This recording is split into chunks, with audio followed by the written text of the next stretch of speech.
Round 7 saw lots of players missing due to international call-ups. Some teams coped just fine, others not so much. My name is Mark. Let's talk rugby.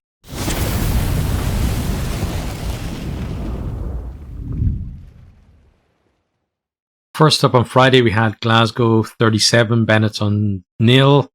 So Glasgow avenging the first round loss in the reverse fixture.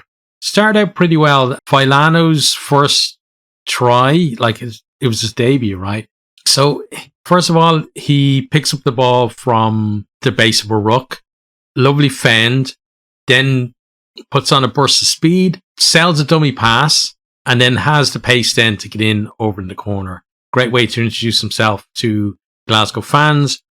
From there then, Cancelleri got a decent one as well. He kind of burst through in the 22, I believe, and went in under the posts. From there, it was just all Glasgow, really. They were just adding on the points. There were another couple of nice moves as well, and they did have kind of the obligatory driving maul try as well in there too, and not really nothing at all coming back from Benetton.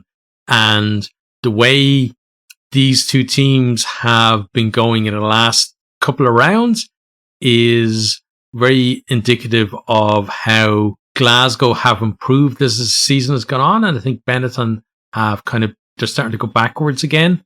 Next time we had Scarlets 5, Leinster 35. So Scarlet's second week in a row, they conceded a try in the first minute. Cosgrove gets that one for Leinster. Some pretty nice play in the lead up to that one.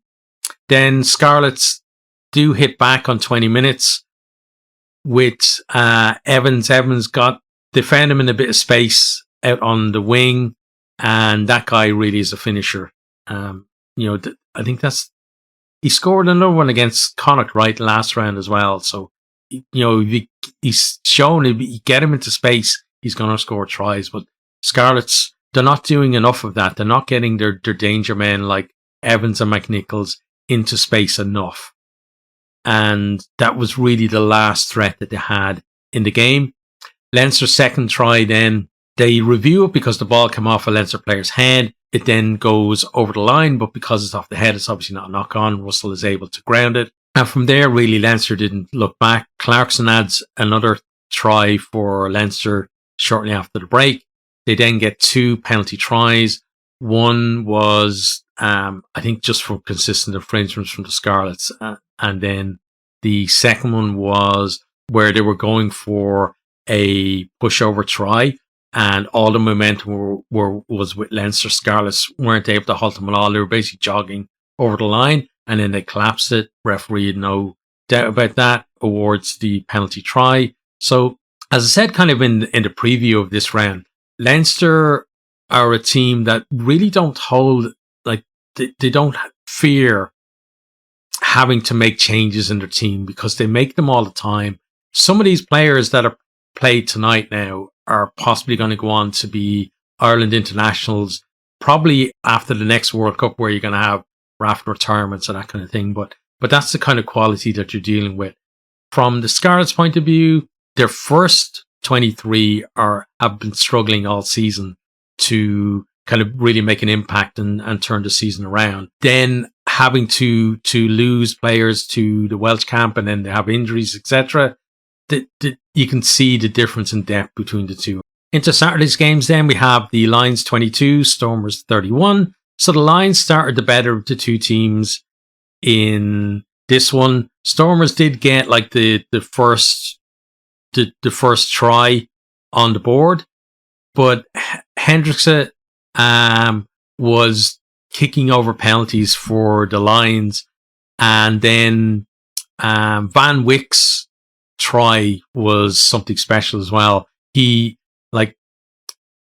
showed some grit to actually, I believe that he actually kind of got half tackled and gets back up, and he's able to force his way over then for the try. The Stormers got some decent tries themselves, showed some good play as well. They had one that was chalked off kind of early on when they were trying to come back. I think they're 22-10 down at the time. They went for a line-out maul, and they got over it, ground the ball, but then on review you could see that they were clearly were obstructing on that. But it's the Stormers, so they were able to regroup. And then in the second half, then they just kind of chipped away at the lead.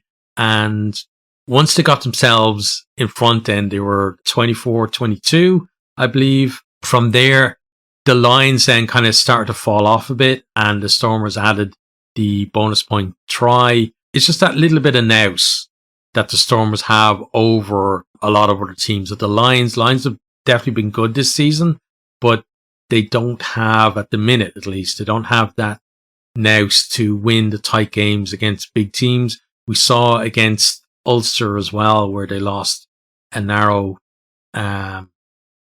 game there as well, and then here against the Stormers. But I think that the Lions can still take a lot from the way they performed. They stayed in the game, and it wasn't a blowout once the Stormers got ahead either. So there is still an extra thing for them to add if they're going to be contenders, but they're certainly much improved as well this season. For the Stormers, they're going to be happy. They seem to be back to winning ways now. And it was also comeback victory as well, which is important, I think, for a team when they've had losses, or like a loss, like they had a draw and a loss, right? But to just be able to build that back in again. Next up is Dragons 47, Zebre 7. So two teams at the beginning of the year you would have said would be vying for, to avoid basically the wooden spoon, because generally the two of them are down there at the bottom.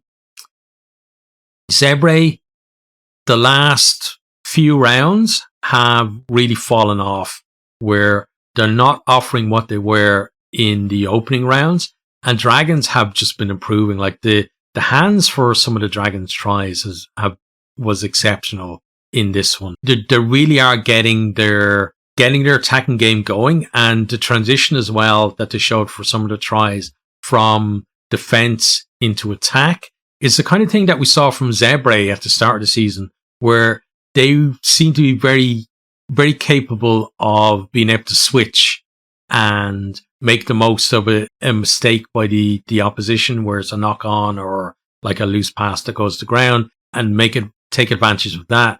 But we didn't see that from them. It was the Dragons that were doing that. Zebre, they did get a try, but it was almost Zebre of the past, where they're scoring a try, but they're not really in the game at all.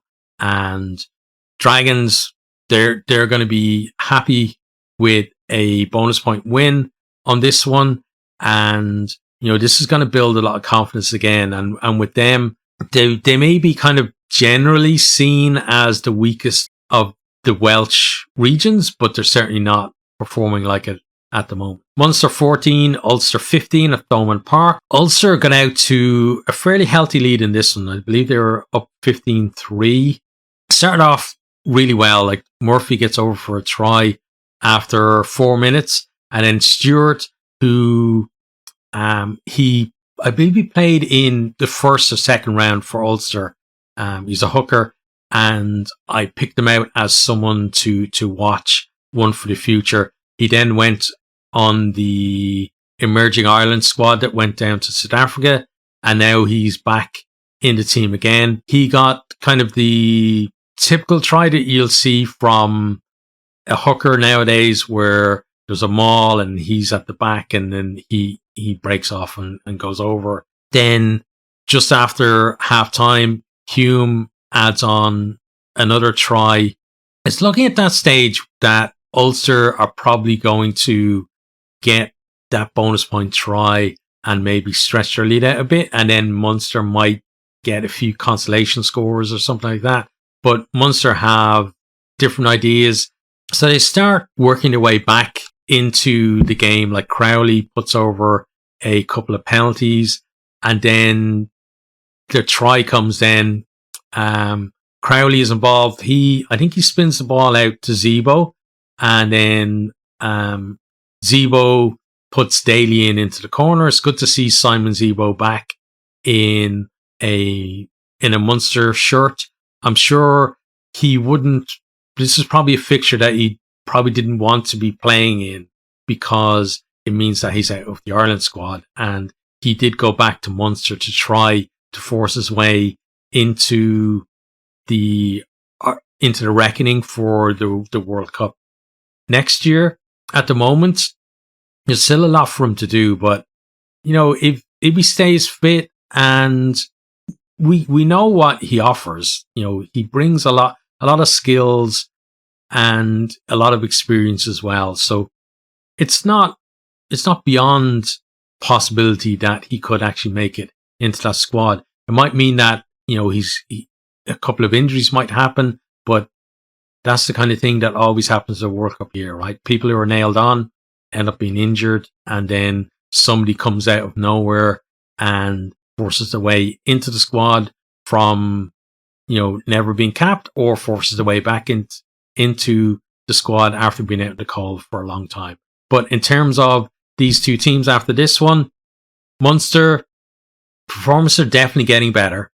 They still need to, though, back that up with consistent results as well. For Ulster, it's another one where it's a tight game. Somebody's coming back at them and they're able to hold out for the win. And again, that's the kind of thing that Ulster can go back to when it's, we get into kind of the pointy end of the season and they're in a quarterfinal or a semi-final, and they do have to dig deep and hold on for a win. Nights like this are going to be able to help them out with that.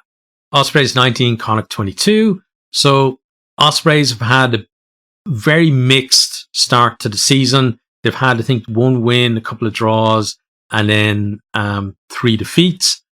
And then this one then was the 4th on top of that. So, but they started really well. They really come out of the blocks. Some nice tries. Sutton goes over in the 2nd minute. Then Morgan Williams shows some good pace. And I think he also put a step in as well, right, to get over. So they're 2 tries in the first 8 minutes. It's looking good for them. But then Connacht actually go in at the break ahead. Wooten goes over in the corner. Carty puts in, like, it's almost every week with Carty now. He has the ability to find some of the space on the wing with just a nice long pass and just straight into the breadbasket for the player. Player doesn't have to adjust, just has to run onto it and gather it and go over. And the guy just has that pass like nailed down. Then Blake goes over for a try. I think, Connacht were kind of like battering away at the line for this one.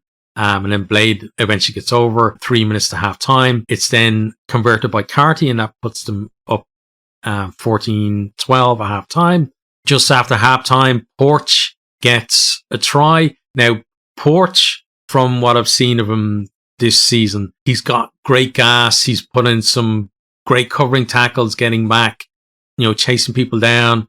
He's been really good under the high ball, and he's shown as well that he can make a break down the wing too. But this one, it was almost a forwards try where he's just very close to the line, gets himself over. Carty gets a drop goal with less than 20 minutes to go to put Connacht up 22-12, I believe. Ospreys hit back with about 10 minutes to go. Parry goes over for a try for them. It's converted to make it a 3-point game, but Ospreys just can't find a penalty to draw the game or a try to win the game. Connacht will be very happy with that one that they held out. Ospreys, it hasn't been a great start to the season for them. Going on break now, probably they're one of those teams that they'll probably be happy for the break because there's a lot of things that they need to work on, and they're going to want to, when we come back after the November internationals, they're going to want to then be able to show that they can improve. Bulls 40, Sharks 27. So this is the first of our Sunday games. So starting off, this one was kind of similar to Bulls versus Benetton versus the Bulls, where there were a lot of penalties to begin with at the start of the match, but it was Bulls that actually got the better of it, where they were, I think, 9-3 upright. Smith, very accurate from the tee for them. Then Kotsia goes over, I think he was put through a hole, right?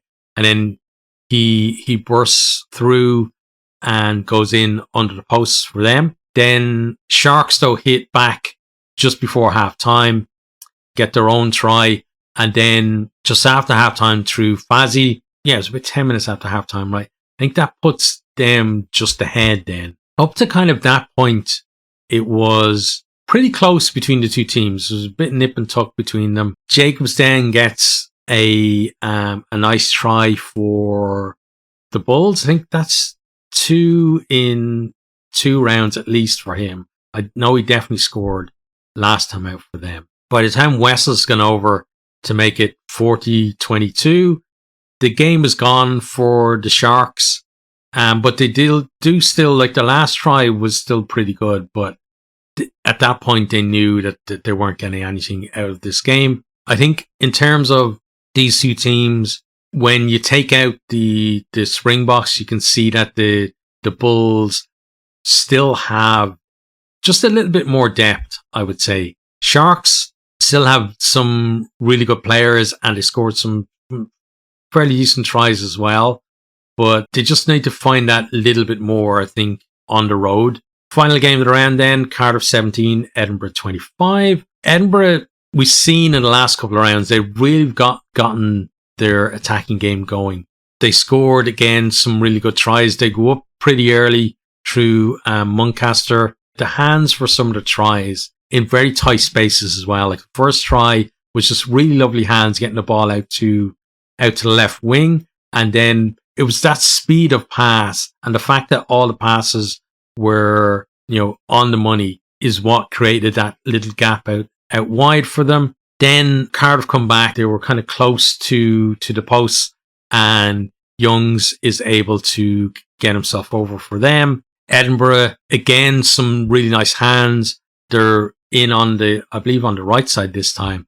And again, it's just the running lines, and a lot for them is to do with, like, that speed of pass, and every player is just coming at just the right time so that there's, like, they're receiving good pass and then they're giving good pass as well.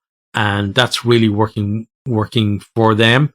And they add another try then in the second half through Courtney. So on the scoreboard, it was, Cardiff were kind of close to them, but Edinburgh just had, in terms of their execution, you can see that, at least at this stage of the season, Edinburgh seem to have really clicked. Cardiff, they're still, in terms of attack, I feel like they're still trying to find their rhythm. And again, I think they're going to be part of that group of teams that will be kind of happy for the little break that they have to do some work-ons, some of the players that aren't in the Wales squad, and be able to then hopefully hit the ground running when we come back for round 8.